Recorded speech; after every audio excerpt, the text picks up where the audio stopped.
नमस्कार दर्शकों, कमला नेहरू कॉलेज जो कि दिल्ली यूनिवर्सिटी का कॉलेज है, यहाँ से असिस्टेंट प्रोफेसर की पोस्ट आई है। पोस्ट आपकी ज़्यादा नहीं है क्योंकि ये आपकी गेस्ट बेसिस पर है। तो इसमें आपका सिलेक्शन होगा वॉक इन इंटरव्यू के थ्रू। बाकी इसमें आपकी एलिजिबिलिटी क्या होनी चाहिए इंटरव्यू में अपीयर करने के लिए, और बाकी अदर डिटेल जो भी इंपॉर्टेंट है हम इस वीडियो में डिस्कस करेंगे। तो वीडियो को एंड तक देखिएगा।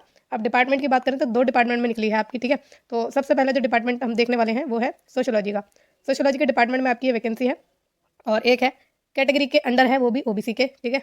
और date and time of interview की बात करें तो 12 फरवरी 2025 को आपका इंटरव्यू होगा दिन के 2 बजे। अब ये वॉक इन इंटरव्यू के थ्रू पर तो है ही, बाकी इसमें कौन अपीयर कर सकते हैं वो देखते हैं, और जो एलिजिबिलिटी होती है और वो भी देखेंगे। Those candidate who are registered with the respective Delhi University department for the current academic session are eligible to appear in the interview. तो जो भी कैंडिडेट रजिस्टर्ड हैं अपने रेस्पेक्टिव दिल्ली यूनिवर्सिटी डिपार्टमेंट में करंट अकेडमिक सेशन में, यानी अभी कौन सा चल रहा है आपका 25-26 होगा, तो उसमें अगर आपका रजिस्ट्रेशन है तो इसमें आप अप्लाई कर सकते, मतलब आप इंटरव्यू के लिए जा सकते हैं। और आपका जो नाम है वो होना चाहिए कहाँ पे, डिपार्टमेंटल पैनल में, ठीक है, for appointment on guest basis in the above mention category. तो आपका नाम भी उसमें होना चाहिए। तो ये तो आपकी हो गई। अगर आपकी ये चीज़ नहीं है ना, तो और करके इन्होंने आपको एक ऑप्शन दिया है कि आपकी एलिजिबिलिटी होनी चाहिए जो एक रेगुलर असिस्टेंट प्रोफेसर की होती है। तो वो हम चेक करेंगे कि क्या होती है असिस्टेंट प्रोफेसर की eligibility interview, sorry, assistant professor में सिलेक्शन लेने के लिए, असिस्टेंट प्रोफेसर की पोस्ट पर सिलेक्शन लेने के लिए, है ना। और नेक्स्ट पॉइंट की बात करें तो आपको क्या लेके जाना है इंटरव्यू के टाइम पर, रेज्यूमे लेके जाना है, और अपने सभी सर्टिफिकेट और टेस्टिमोनियल्स भी लेके जाने हैं original. The college reserve the right to fill or not to fill the vacancies. TAD आपको नहीं दिया जाएगा इंटरव्यू को अटेंड करने के लिए। और आपका जो रिपोर्टिंग टाइम है वो 30 मिनट पहले है, जो भी आपका शेड्यूल टाइम है। अब क्या है, आपका शेड्यूल टाइम 2 बजे है दिन के, तो आपको 1:30 बजे तक पहुंच जाना है, या 1:30 बजे से पहले ही पहुंच जाइए तो वेल एंड गुड, ठीक है। तो ये तो हो गई आपके इस डिपार्टमेंट की बात सोशियोलॉजी के। अब हम चलते हैं नेक्स्ट डिपार्टमेंट पर। आपका जो दूसरा डिपार्टमेंट है वो है मैथमेटिक्स का। उसमें भी एक ही पोजीशन है, अनरिजर्व्ड के अंदर है वो। और आपका जो इंटरव्यू होगा इसमें 11 फरवरी को होगा सुबह 10:30 बजे। अब इसकी कुछ जो कंडीशन है वो देख लेते हैं। सेम ही है जो अभी हमने डिस्कस करी है, ठीक है। एलिजिबिलिटी के अकॉर्डिंग और आपका नाम हो अगर पैनल में तो आप इसमें जा सकते हैं। बाकी जो एलिजिबिलिटी है वो भी आप रखते हैं तो भी आप जा सकते हैं, ठीक है। अब रेज्यूमे भी आपको लेके जाना है, सर्टिफिकेट टेस्टिमोनियल्स लेके जाना है, मैंने बता ही दिया है आपको।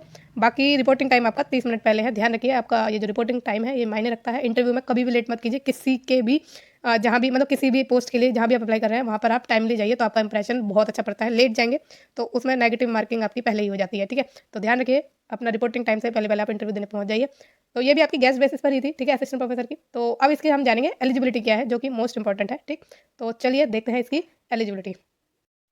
तो ये है आपकी असिस्टेंट प्रोफेसर की qualification for the post of assistant professor in Delhi university colleges, ठीक है। अब जो भी आर्ट्स के डिसिप्लिन है, कॉमर्स के, ह्यूमैनिटीज़ के, लॉ का, सोशल साइंस का डिसिप्लिन है, साइंसेस के डिसिप्लिन है, लैंग्वेजेस के हैं, library science, journalism and mass communication and physical education. तो जो भी ये आपके क्या है डिसिप्लिन हैं, इनके लिए सेम ही आपकी असिस्टेंट प्रोफेसर के लिए क्वालिफिकेशन रहने वाली है।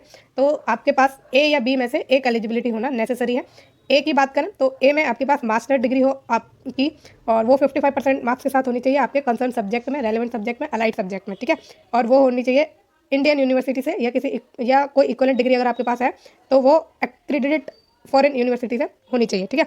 तो वैलिड यूनिवर्सिटी, जेन्युइन यूनिवर्सिटी आपकी होनी चाहिए। इसी के साथ आपके पास नेट क्वालिफिकेशन होनी चाहिए, और नेट क्वालिफिकेशन अगर आपके पास है और मास्टर डिग्री है आपके रेलेवेंट सब्जेक्ट में तो आप इसमें अप्लाई कर सकते हैं। ये हो गई आपकी ए की बात। अब बी की बात करें तो पीएचडी डिग्री अगर आपने की है फॉरेन यूनिवर्सिटी या इंस्टीट्यूशन से, और जो आपकी ये यूनिवर्सिटी या इंस्टीट्यूट है वो रैंक करता है टॉप 500 में in the world university ranking में, और वो किसी भी टाइम की रैंकिंग हो चल जाएगी। यानी कि आपके एडमिशन लेने के पहले की टाइमिंग है, या फिर बात की है कोई भी टाइम है, तो आपकी होनी चाहिए टॉप 500 में यूनिवर्सिटी या इंस्टीट्यूशन की रैंकिंग। और वो जो रैंकिंग है वो इनमें से किसी एक इंस्टीट्यूशन द्वारा जारी की हुई होनी चाहिए। अब कौन कौन से इंस्टीट्यूशन है, तो क्वेरी असाइनमेंट्स द्वारा जारी की गई हो, या फिर द टाइम्स हायर एजुकेशन द्वारा जारी की गई हो, the Academic Ranking of World University of the Shanghai Jiaotong University द्वारा जारी की गई हो, ठीक है। तो ये आपकी पीएचडी के केस में क्वालिफिकेशन है। तो ओनली पीएचडी या फिर मास्टर डिग्री विद नेट, ये चीज़ आपकी हो गई, ठीक। तो इतना ही आपको चाहिए ये एजुकेशनल क्वालिफिकेशन। बाकी वीडियो में हम सब कुछ कवर कर चुके हैं।